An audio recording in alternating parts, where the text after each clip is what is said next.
জাগরণী ঐক্য সংসদে যারা থাকছেন সবাই শামসুন্নাহার হলের শিক্ষার্থী, যেহেতু আমরা হল সংসদ নির্বাচনের উদ্দেশ্যে প্যানেলটি ঘোষণা করছি।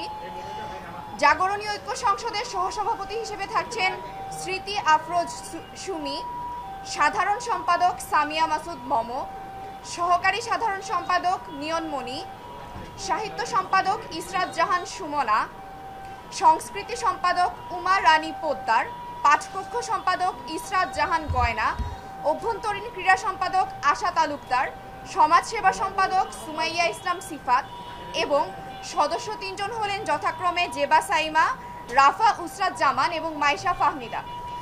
মোট এই ১১ জনের সমন্বয়ে আমরা জাগরণী ঐক্য সংসদের প্যানেল ঘোষণা করছি।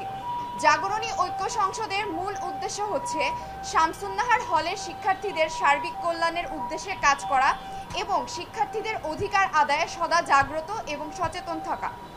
বিগত সময়ে আমরা জাগরণী ঐক্য সংসদে যারা আছি তাদের কয়েকজন নির্বাচিত হল প্রতিনিধি হিসাবে কাজ করেছি। জাগরণী ঐক্য সংসদ বিগত সময়ের মতো সামনের দিনেও শিক্ষার্থীদের অধিকার আদায়ে কাজ করতে চায়। আমাদের গুরুত্বপূর্ণ কয়েকটি ইশতেহারের মধ্যে অন্যতম হচ্ছে হলের সকল কার্যক্রমকে ডিজিটালাইজেশন করা। আমরা দেখতে পাই হলের শিক্ষার্থীরা বিভিন্ন কারণে তাদের ভর্তি এবং অন্যান্য কাজের জন্য লাইন ধরে দাঁড়িয়ে থাকতে হয়।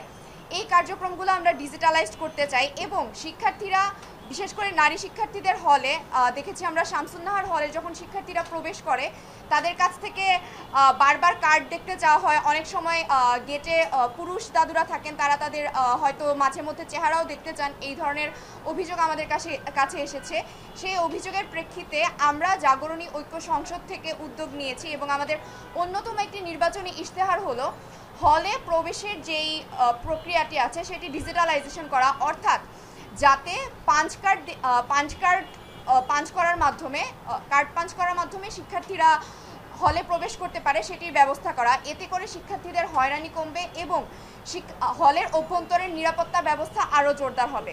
এছাড়াও আরও গুরুত্বপূর্ণ কয়েকটি ইশতেহারের মধ্যে রয়েছে হলের ডাইনিং ক্যান্টিনের খাবারের মান, অর্থাৎ খাবারের গুণগত পুষ্টিগুণ এবং পরিচ্ছন্নতা নিয়ন্ত্রণ করা, শিক্ষার্থীদের কল্যাণে রিডিং রুম, হলের অভ্যন্তরে বিভিন্ন ইনডোর গেমস সরঞ্জাম এবং আউটডোর গেমসের যে বিষয়গুলো আছে সেদিকে লক্ষ্য রাখা, হলের সিট সংকট সমাধানের লক্ষ্যে পরবর্তী শিক্ষাবর্ষ থেকে শামসুন্নাহার হলে শিক্ষার্থীদের অ্যাটাচমেন্ট কমিয়ে দেওয়ার জন্য ব্যবস্থা গ্রহণ করা, হলে রিডিং রুমে শিক্ষার্থীদের জন্য প্রয়োজনীয় পরিমাণে চার্জিং পয়েন্ট বসানো। হলের শামসুন্নাহার হলের শিক্ষার্থীদের অন্যতম একটি সমস্যা হচ্ছে হলের ওয়াইফাই প্রোভাইডাররা ঠিকমতো সার্ভিস দেয় না। এই সংক্রান্ত সমস্যা সমাধানের লক্ষ্যে আমরা কাজ করতে চাই। সর্বোপরি শিক্ষার্থীদের, অর্থাৎ শামসুন্নাহার হলের শিক্ষার্থীদের সার্বিক উন্নয়নে জাগরণী ঐক্য সংসদ কাজ করবে। শামসুন্নাহার হলে শিক্ষার্থীদের সিটের অনুপাতে অধিক সংখ্যক শিক্ষার্থীদেরকে অ্যাটাচমেন্ট দেওয়া হয়, যেটি দেখা গিয়েছে যে রোকেয়া হল এবং অন্যান্য হলেও এই অনুপাতটা সিটের অনুপাতে কম, শিক্ষার্থীর এই অনুপাতটা। তো আমরা এক্ষেত্রে অ্যাটাচমেন্ট যাতে আমাদের হলে কমিয়ে দেওয়া হয় এবং অন্যান্য হলে যাতে অ্যাটাচমেন্ট বন্টন করা হয়, সবগুলো মেয়েদের হলে যাতে সম বন্টন নিশ্চিত থাকে, একটা সিটের অনুপাতটা নিশ্চিত থাকে, সেক্ষেত্রে ব্যবস্থা গ্রহণের উদ্যোগ নেব।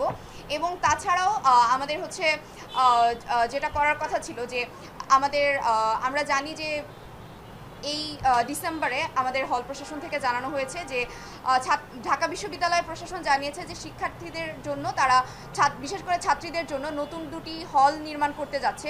তো সেক্ষেত্রে প্রশাসন এই উদ্যোগটা নিলে আমরা তাদেরকে সেই ব্যাপারে সহায়তা করব যাতে আমাদের সিট সংকট কমে আসে, কিছুটা হলেও কমে আসে। নির্বাচনের যে কেন্দ্র ঘোষণা করা হয়েছে সেক্ষেত্রে শামসুন্নাহার হলের প্রথম যে নির্বাচনী কেন্দ্রটি ছিল সেটি ছিল টিএসসিতে, অর্থাৎ এই ছাত্র শিক্ষক কেন্দ্রে। পরবর্তীতে এটি পরিবর্তন করে সেটিকে ইউনিভার্সিটি ল্যাবরেটরি স্কুলে নেওয়া হয়, যেটি আমাদের হল থেকে মোটামুটি ভালোই দূরে। তো আমরা যেটি দেখি যে সাধারণত নারী শিক্ষার্থীদের মধ্যে এই ভোট কেন্দ্রটা যদি তাদের হল থেকে কাছে হয় সেক্ষেত্রে তারা ভোট দেওয়ার জন্য বেশি অনুপ্রাণিত হয় বা বেশি মোটিভেশন তাদের মধ্যে, ইনফ্লুয়েন্স তাদের মধ্যে কাজ করে। এক্ষেত্রে এই বিষয় নিয়ে আমাদের অবশ্যই একটি উদ্বেগ আছে এবং আমরা হল প্রশাসনের সাথে কথা বলেছি যে আমাদের এই কেন্দ্রটি হচ্ছে কাছে আনা যায় কিনা, যেমন ছাত্র শিক্ষক কেন্দ্রে অথবা পরমাণু শক্তি কমিশনের এদিকে আমাদের ভোট কেন্দ্রটি রাখা যায় কিনা। সেক্ষেত্রে আমাদের হলের শিক্ষার্থীদের অধিকাংশই উপকার হতো। ঢাকা বিশ্ববিদ্যালয়ের যে কেন্দ্রীয় ছাত্র সংসদ নির্বাচন সেটি আসলে 2019 সালের পর এখন আবার হতে যাচ্ছে। তো এটি ডাকসুকে কেন্দ্র করে আমাদের প্রত্যেকের মধ্যে আমেজ যেরকম আছে সেরকম আমরা প্রত্যেক শিক্ষার্থীই চাই, যারা হচ্ছে ডাকসু নির্বাচন করছে তারাও চায়, যারা ডাকসু নির্বাচনে প্রার্থী হচ্ছে না, যারা ভোটার তারাও চায় একটা লেভেল প্লেইং ফিল্ড থাকুক এখানে। তো এই লেভেল প্লেইং ফিল্ড নিশ্চিত করার জন্য যেহেতু আমাদের আচরণবিধিতে বলা আছে যে 25 তারিখের আগ পর্যন্ত কোনো প্রকার ব্যানার ফেস্টুন এগুলো দিয়ে বিশ্ববিদ্যালয় এলাকায় হল এলাকায় প্রচারণা না করতে, সেক্ষেত্রে আমি মনে করব যে এই ব্যানার ফেস্টুন বা এইগুলো সরিয়ে নিয়ে 25 তারিখের পর থেকে যদি সেটা করা হয় সকলের মধ্যে একটা লেভেল প্লেইং ফিল্ড নিশ্চিত থাকবে।